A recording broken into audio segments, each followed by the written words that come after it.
Bom dia, pessoal. Sou o Dr. Marcelo Melzer Terusquim, eu sou cirurgião vascular aqui em Porto Alegre. E a pedido do pessoal da Liga de Cirurgia Vascular da URGS, eu dei uma aula sobre as complicações vasculares na COVID. Então a gente combinou de deixar alguns drops, alguns pontos principais para quem quiser ter a oportunidade de aprender um pouco ou de recapitular o que foi apresentado. Então, em primeiro lugar, a gente sabe hoje que o SARS-CoV-2, que é o vírus que causa a COVID-19, ele é um vírus que causa uma lesão no endotélio, que é a parede interna dos vasos, que inclusive é por onde ele entra nas nossas células, e dessa forma ele vai causar todas as alterações relacionadas à doença. Dessa forma, a gente observa que o vírus pode causar alterações cerebrais, como isquemia, perda de memória, as alterações respiratórias clássicas, como falta de ar e má oxigenação, alterações nos órgãos intestinais, como má circulação, diarreia, alterações renais, como insuficiência renal, aumento ou queda de pressão, alterações cardíacas, como infarto, inflamação na parede e no músculo cardíaco, alterações vasculares específicas, como as tromboses e as isquemias, e alterações musculares clássicas, com quadros inflamatórios que geram muita dor, perda de força, e inclusive esse quadro tem se estendido em muitos casos por meses após o término da COVID.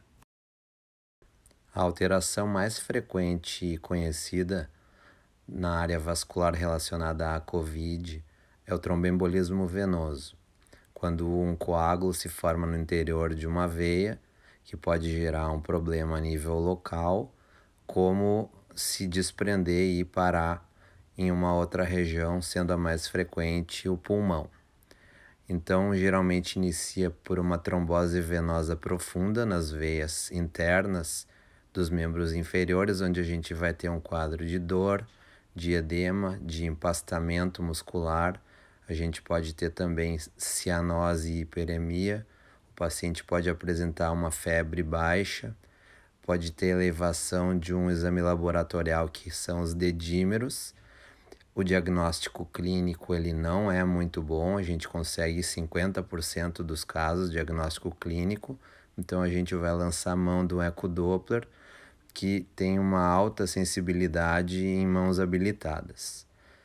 Depois, relacionado também ao TEV, a complicação mais temida é o tromboembolismo pulmonar, onde o coágulo se desprende das veias para o pulmão e lá vai causar uma obstrução da artéria pulmonar, onde a gente pode ter a dispneia, a dor torácica, a hipóxia, também a elevação de dedímeros, também febre, e em casos graves o choque.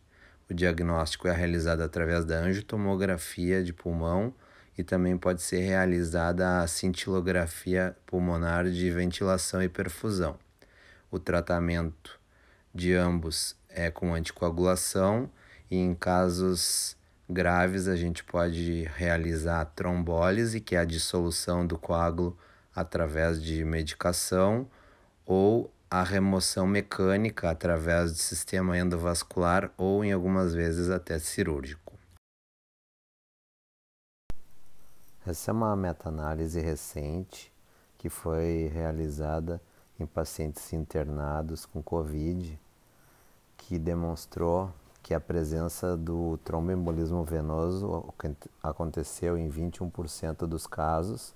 Já em pacientes de UTI, quer dizer, pacientes mais graves, se elevou para 31%. A trombose venosa profunda, de forma geral, em 20% dos casos. Em pacientes de UTI, subiu para 28%. E demonstrou também que a mortalidade de pacientes com tromboembolismo venoso foi bem superior, de 23%, em relação a pacientes que não tiveram o tromboembolismo venoso relacionado à COVID. Então isso demonstra que a trombose relacionada à COVID, ela é muito mais frequente do que a trombose que está se comentando relacionada às vacinas.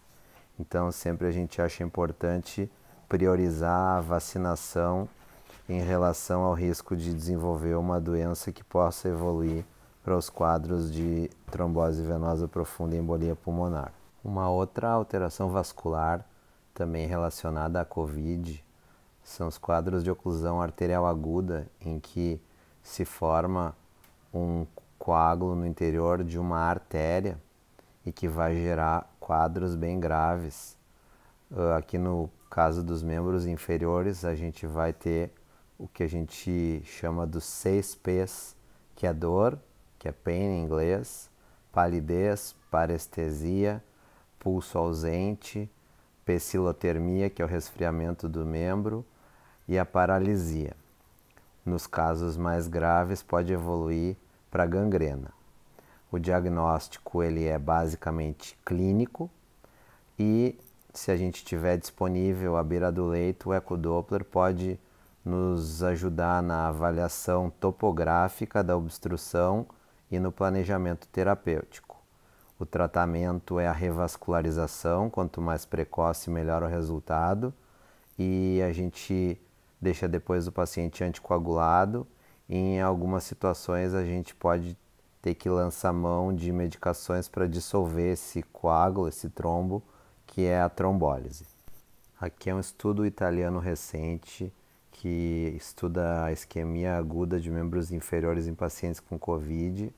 O que ele demonstra aqui nesse gráfico abaixo, comparando o ano anterior e o ano de 2020, demonstrando um aumento do número de casos de oclusão arterial aguda, quer dizer, a COVID ela aumentou o risco desse tipo de doença, e também demonstrou que os pacientes com oclusão arterial aguda relacionada à COVID têm um pior prognóstico em relação ao salvamento de membro e mortalidade, e que o uso de anticoagulação prolongada melhorou o resultado da revascularização e também diminuiu a mortalidade nesses pacientes. Um outro caso grave relacionado à COVID é a isquemia renal.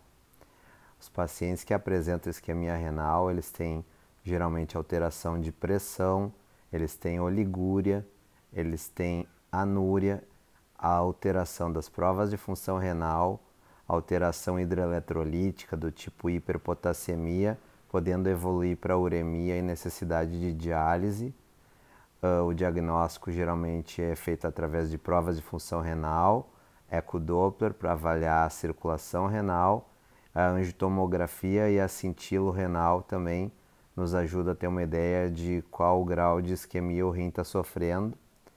Os pacientes são tratados através da revascularização, da anticoagulação, também podendo haver a necessidade de trombólise, que é a dissolução do coágulo, e muitos pacientes, principalmente internados em UTI, vão necessitar de hemodiálise.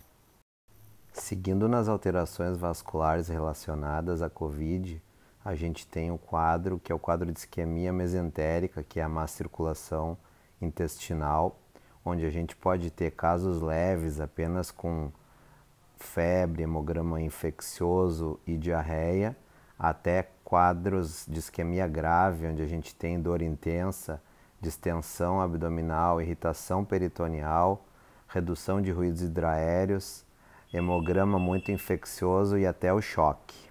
O diagnóstico ele é basicamente clínico, o que pode nos ajudar é um hemograma infeccioso, o raio-x de abdômen agudo pode mostrar distensão de alce e níveis hidraéreos em casos graves, perfuração, e a tomografia e a angiotomografia podem demonstrar a obstrução do vaso acometido. Em algumas situações se faz também endoscopia e colonoscopia para avaliação de mucosa. O tratamento sempre na área vascular é a revascularização, a liberação de fluxo através da artéria obstruída, sempre associado à anticoagulação, Em alguns casos a gente pode fazer a trombólise para dissolver esse coágulo. Pode ser feito o tratamento endovascular também, em casos específicos. E em situações mais críticas, onde já há necrose, pode haver necessidade de ressecção de alça intestinal. Um outro quadro que tem causado bastante impacto é a síndrome inflamatória multissistêmica relacionada à COVID. E o que tem trazido isso à tona é porque ela envolve basicamente crianças, inclusive crianças pequenas. Então a gente vê alterações cutâneas do tipo rash, púrpura, hiperemia. Depois a gente tem alterações inflamatórias, hemograma alterado, alterações plaquetárias, alterações de leucócitos. A gente tem eventos neurológicos, cefaleia, alteração do nível de consciência, convulsão. Depois no sistema cardiopulmonar, dor torácica, aneurismas, principalmente de coronária, tem se visto. Choque, alterações respiratórias, edema de membros inferiores, depois quadros gastrointestinais do tipo diarreia, dor abdominal, alteração intestinal.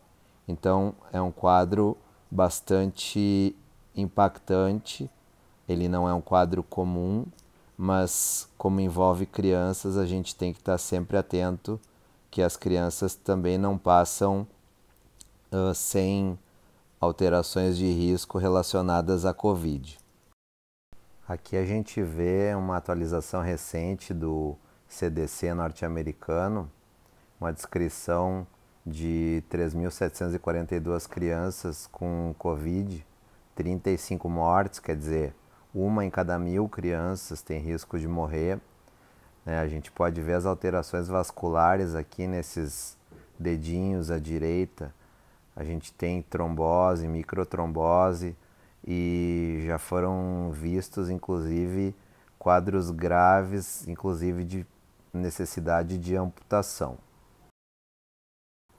Uma outra questão que é importante a gente salientar e que tem gerado muito debate nos quadros de COVID é a elevação do dedímero. O dedímero é um exame laboratorial que marca produtos de degradação da fibrina, que é o que forma os nossos coágulos no corpo.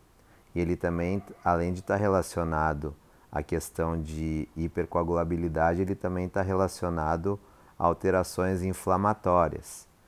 Então, muitas vezes os pacientes têm alteração e acaba gerando uma preocupação se o paciente está formando algum trombo, alguma coisa assim, ou se é apenas um reflexo do processo inflamatório secundário à COVID. Então, a gente sempre tem que esclarecer alguns pontos. Então, aqui a gente tem esse estudo, que ele é uma meta-análise e uma revisão sistemática que mostrou a associação entre a elevação dos dedímeros, a internação em UTI e a mortalidade dos pacientes. Então, o que o estudo demonstrou? Que a elevação dos dedímeros está associada a má evolução clínica em pacientes com COVID. Pacientes com dedímeros elevados têm um maior risco de internação em UTI e necessidade de ventilação mecânica, e que, pegando dois grupos de pacientes graves, os pacientes com dedímero elevados têm uma mortalidade maior. Então existe todo um questionamento a respeito da importância dos dedímeros. E uma coisa que tem que ficar clara: a elevação dos dedímeros ela não nos indica nenhum tipo de necessidade de tratamento.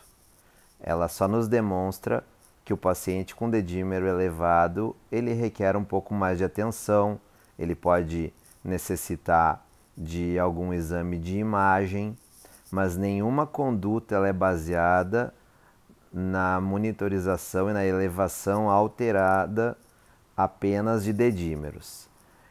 Uma questão que a gente tem visto muito, pacientes internados que, quando tem alta hospitalar, se vão receber algum tipo de prevenção, profilaxia anticoagulante ou não. Então, não é qualquer paciente que necessita de profilaxia anticoagulante. Isso também serve para os pacientes que têm COVID mais leve em casa. Então, o que se costuma fazer? Primeiro, a gente tem que excluir que o paciente tem algum risco de sangramento. Para isso, existem tabelas específicas. Depois, a gente lança a mão de plataformas como essa que eu estou mostrando aqui, que é a escala de Improve modificada com o dedímero, e aí a gente vai estratificar o risco do paciente ter um evento. Então, geralmente pacientes com uma escala de Improve superior a 3, 4 principalmente, eles, se não tiverem risco de sangramento, eles devem receber profilaxia com um anticoagulante em dose profilática, é bom frisar, por no mínimo 30 dias.